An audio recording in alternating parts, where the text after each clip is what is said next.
Hello friends, আজ আমি তোমাদের সঙ্গে 40 থেকে 49 ইয়ার্স বয়সী যারা রয়েছে তাদের জেনারেল স্কিন কেয়ার রুটিন কেমন হবে সেই সম্পর্কে কিছু কথা আলোচনা করব। দেখো, এই সময় আমাদের স্কিনে কোলাজেন যেহেতু লুজ হয়ে যায়, তাই আমাদের স্কিনের টাইটনেসটা কিন্তু কমে যায়, ইলাস্টিসিটি কমে যায়, স্কিনের গ্লো কমে যায় এবং রিঙ্কল কিন্তু ভিজিবল হয়। তো এই সময় স্কিনের খুবই ট্রিটমেন্টের প্রয়োজন এবং তার জন্যে কয়েকটি স্টেপকে আমাদের ফলো করতে হবে প্রতিদিন। ফার্স্ট স্টেপে যেমন আমরা আমাদের স্কিনকে ফেস ওয়াশ দিয়ে ফেস ক্লিন করব।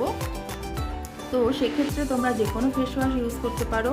ফেস ওয়াশ ইউজ করার পরে আমরা আমাদের স্কিনে টোনার অ্যাপ্লাই করব। সেটা যে কোনো টোনার হতে পারে, গোল্ড টোনার বা রোজ টোনার, যে কোনো টোনার একটা অ্যাপ্লাই করব। তারপরে আমরা আমাদের স্কিনকে ময়শ্চারাইজ করব।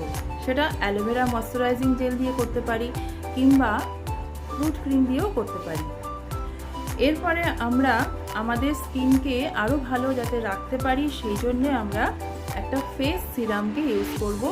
তো এক্ষেত্রে আমরা এটা ভিটামিন সি রয়েছে, নিয়াসিনামাইড সমৃদ্ধ ফেস সিরামটি ইউজ করতে পারি। ফেস সিরাম ইউজ করার পরে আমরা আমাদের স্কিনে সান প্রোটেকশন দেব এবং তার জন্য আমরা SPF 40 স্কিনে অ্যাপ্লাই করব।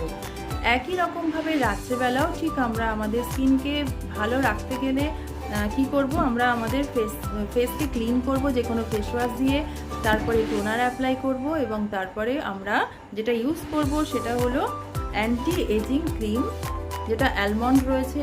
এই ক্রিমটি ভীষণই ভালো একটা ক্রিম, যেটা তোমরা যদি রেগুলার বেসিসে ইউজ করো তাহলে স্কিনের যে ফাইন লাইন্স যেটা ভিজিবল হবে না।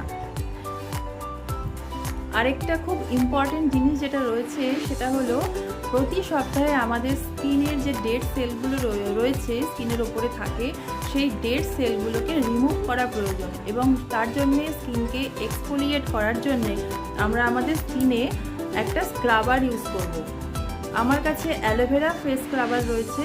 এটা প্রতি সপ্তাহে একদিন করে এটা অ্যাপ্লাই করে ফেসটাকে খুব ভালো করে ধুয়ে ফেলতে হবে। তো এই কটা স্টেপ যদি তোমরা রেগুলার বেসিসে ফলো করতে পারো তাহলে তোমরা তোমাদের স্কিনকে খুব ভালো রাখতে পারবে। আজ এই পর্যন্তই, নমস্কার।